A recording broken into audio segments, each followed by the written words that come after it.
Alright, what's going on, my people? It's your boy Z Gaming. I'm back for another video on The Walking Dead Road to Survival. And I got a good bit of things to break down in this video, guys. So I'm going to try to keep it as simple and to the point as possible. And just to start off, guys, I finally finished my base. It took a while, but I have everything level 20. So I'm going to run with 4 scavenger camps. I would recommend you only use 2 scavenger camps until you get your base max so that you can still get the wood and stuff that you need to upgrade the rest of your base. But my base is complete. I'm level 100. Now I can focus on just doing scavenger missions and my armories, etc. So that's finally done. It took a while, but I'm glad that it's done. You gotta wait like 4 days for these workshops for level 20. It's crazy. But yeah, it's finally done. So I'm gonna go over to start. I'm gonna go over the museum character real quick. Now it's Fort Knox. Now the solar panels and journals, you can buy the box right now that, or the safe, I guess, that has them. You can get up to 7,777 and then 1,111. But that's kind of rare, and you're gonna have to get that a lot of times because you need 11,101 journals and 7,777 solar panels. Now, from what I've heard, I believe that the solar panels are droppable from raids, if I'm not mistaken, or maybe it's the journals. But the character overall, this character, he's okay. He's not. He's different. I mean, he's a pretty strong character for his attack and stuff, but you know, his defense is kind of low. His HP's okay, but overall, he's an average character in my opinion. He's not an extremely, I gotta get this character, but definitely in a newer region he could be pretty good. In a veteran region, he's all right, but he's not worth spending for. His attack is 925. His defense is 705. His HP is 1,121. His AR hits pretty hard for his attack. You know, he can definitely do some damage to yellows. He deals 425% damage and 425 damage bleeding for 1 turn to a line of enemies, so that's pretty powerful. He has no leader skill, but he does have a pretty good specialist skill, Neutralize. Neutralize is still pretty effective in this game. It's definitely very helpful. So is he worth spending for? In my opinion, no. But he's not a bad character if you do spend for him, but I wouldn't recommend it. I would recommend you save for the if you're gonna spend, I would recommend you spend for the character I'm about to break down, which is the new Human Shield. Now this guy definitely is gonna be very powerful, and I do expect to see people pull for him, and I definitely expect to see him on defense teams. Especially, he's gonna definitely be effective on Andrea teams, etc. Because he can shut down the Yellow Jesus, etc. with their adrenaline rush that wipes out blues. Garrett Road to Survival Edition number 1. He has 773 attack, 886 defense, and 1,033 HP. Now his AR is a 45, so you can pop his AR off pretty quick. And since he's a human shield, you can definitely pop it off really as soon as he gets hit a couple times if you have the right leader and weapons, etc. He deals 500% damage to one enemy, and he impairs for 1 turn to one enemy and all enemies adjacent. You can impair the entire team with this character. You can impair an entire yellow, anything that comes at this guy. His AR can shut him down. And his leader skill, he doesn't have one because of his specialist skill. He's a human shield, so definitely a good character. He's worth pulling for. He's a pretty powerful shield. In my opinion, I still don't think he's better than Conrad because of Conrad's absolute zero, but Garrett's definitely one of the better shields now in the game. But I haven't went against him too much yet, but overall opinion beforehand, before I run into him, I believe that he's definitely pretty good. He's worth pulling for. And he's a blue shield, which is the first. Scopely had shields for every other color except for blue, and they finally got one. So when you do a 40 pull, you have a chance at up to 2 epic trainers, minimum 1 4-star trainer. You get a 3-star Brady, a 2-star Burt, and you get 111, I believe they're journals, if I'm not mistaken. Let me check again right quick. Yeah, journals, which really isn't much because you need a lot of journals to get this Knox guy. Now, I broke that down. Now to break down the level up. Now, I got kind of a weird opinion about this level up.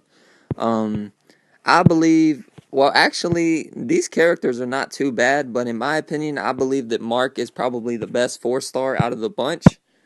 Beth is pretty good. Luke also pretty good, but I believe that Mark should be a first place prize, and then Luke maybe third, and Beth. No, I would say yeah, Mark first. Luke is a good place, and then Beth should be 5 through third because Mark. I really wish I wouldn't have sold him when he was available on the roadmap because he's a pretty good character. I'm gonna break him down in a second. So 100 through 26 get 750 4-star recruit tokens and an elite rare gear crate. The top 25 through 11 get 1,750 4-star recruit tokens, and they get a ultra rare gear crate and a rare gear crate in one. So you get a chance at a walkie and a school bag and a flak jacket and a beanie. Not bad. And then you get a persona trainer crate. Now the top 10 through 6 get 4,000 4-star recruit tokens, 2 ultra rare and rare elite gear crates, and 2 persona trainer crates. Now, not bad at all. Now, Mark is pretty good. I like this character now that I've seen what he's capable of doing. Mark, all out war, 691 attack, 691 defense, and 1,066 HP. Now, his AR is a 58, so it's a little bit slower. He deals 225% damage, but the key thing about this character is he takes minus 40% defense to up to 4 enemies for 3 turns. So you can definitely follow him up with an area attack and devastate an entire defense with this guy. His AR, he doesn't hit as hard as 5-star Red Negan, but definitely minus defense is pretty good in this game. And I regret getting rid of him, but like I said, that was back before, they had all these strong characters now. But if you do have this guy, I would recommend you definitely try to get him a stun gun because people's not going to go after him unless they're forced to. And what's even better is he's a neutralize as well, so that's definitely this character overall, he's one of the more powerful 4-stars in the game. Definitely worth going for. That's why, in my opinion, I think he should have been first place prize. But it's Scopely does weird things sometimes. Beth's not. All these 4-stars are actually pretty good. You get 2 Aidens and you get 2 ultra rare and rare elite gear crates. Now, second place gets Luke. I've went over this guy before, guys. He's overall, the only real thing I like about him is the fact that he's a neutralized. But in my opinion, you don't really need Luke if you have Mark because Mark is the better character. Luke's stats, his attack and defense is a little bit higher than Mark's, but Mark has a good bit more well, not a good bit more, but more HP. Luke, 717 attacks, 735 defense, and 1,027 HP. His AR is a 45. He deals 300% damage to a line of enemies. All teammates get plus 40 crit for 2 turns, which he could be good for zombies. The survival road for sure. Leader skill, no leader skill. Neutralize. Like I said, I use Luke, but honestly, if we get Mark, I'm not going to have Mark. If we get Mark, I'm probably not going to use Luke as much anymore. I have 3 Lukes at the moment just because of tourneys, etc. But if I get Mark, I'm definitely going to get rid of maybe 1 or 2 of the Lukes because Mark's the better character in my opinion. You get 3 Aidens, and then you get 3 of those crates with ultra rare and rare elite gear, so not bad. Now, first place gets 4-star yellow Beth. Beth is pretty good. In my opinion, people compare her to the 4-star yellow Abraham. I think she's better. Abraham has the better leader skill overall, but it's a pretty even balance because Abraham gives you a good leader skill, but Beth gives you that 40% attack buff for 3 turns. She has 662 attacks, 703 defense, and 1,077 HP. Now, her AR is a 44, which is, I believe, the fastest possible in the game so far. She deals 250% damage to 1 enemy and all enemies adjacent. That's similar to yellow 4-star Abraham, but like I said, the all melee teammates get plus 40% attack for 3 turns is what really makes Beth a pretty good 4-star. She's one of the better ones in the game. Leader skill, all fast teammates get plus 30% HP. Not bad, but like I said, Abraham's the better leader. But Beth definitely worth having for a 4-star, pretty good in the newer region for sure. Not bad prizes. Now, you get 4 Aidens and 4 ultra rare and elite rare gear crates. So not bad. This level up tourney is actually kind of cool. And for faction prizes, for 4-stars, definitely better 4-stars. So I give this one maybe an A. I wouldn't go as high as an A+ because there is a couple 4-stars a little bit better than Luke. But like I said, Luke, overall, these characters are pretty good. Pretty good balance. But like I said, in my opinion, Mark should be first place, Luke second, maybe Luke 5 through third, and then Beth second. I would say that. Either that or Mark is first, Luke is 5-3, and then Beth for second place because, like I said, Mark is definitely the best prize in this tourney.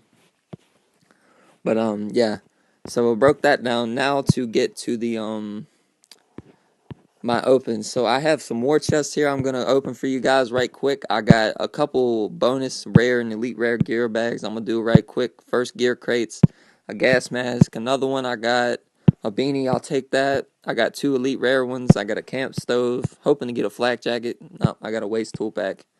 Alright, I got a common character group. Nothing too special there. I got some 5-star tokens, so I think this was like 750 is the max, so 200, I think that was the lowest. This is from the war, by the way, so alright, I got a 500, so that's not bad. Now, battle chest. First battle chest, here we go. Like, elite character token to start off, wow. I did not expect that. I'll take supply points, I definitely need them. I don't want basic tokens, because I've got plenty of those. A weapon token, I'll take that. Some supply depot points, not bad. Battle chest, alright. Some more depot points. I'll take anything but 2 basic tokens, really. I'll take Bert's as well, cause there is a level up going on like now. Like I said right now, faction level up.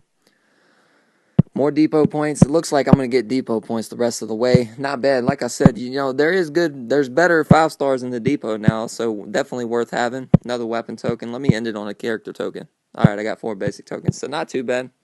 I ended up getting what? I got a character token, 2 weapon tokens, and some basic tokens. I'll take it. So yeah, guys, preparing for a level up. I'm not gonna push too hard, but I'm definitely gonna make sure my faction gets that mark. We want that mark, I believe, because of his defense down. Definitely a good character. But yeah, with all that really being said, guys, I think I'm gonna end it here. I'm gonna do the rest of the opens once I get some more character tokens, weapon tokens, etc. But yeah, I broke down the level up, the new premier recruit, and yeah, with all that really being, yeah, I don't believe I missed anything.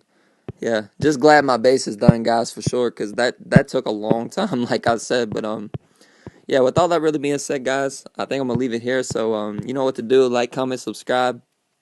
If you want a possible shout out, drop it in the comments or message me over line. My line ID is in the description of every video.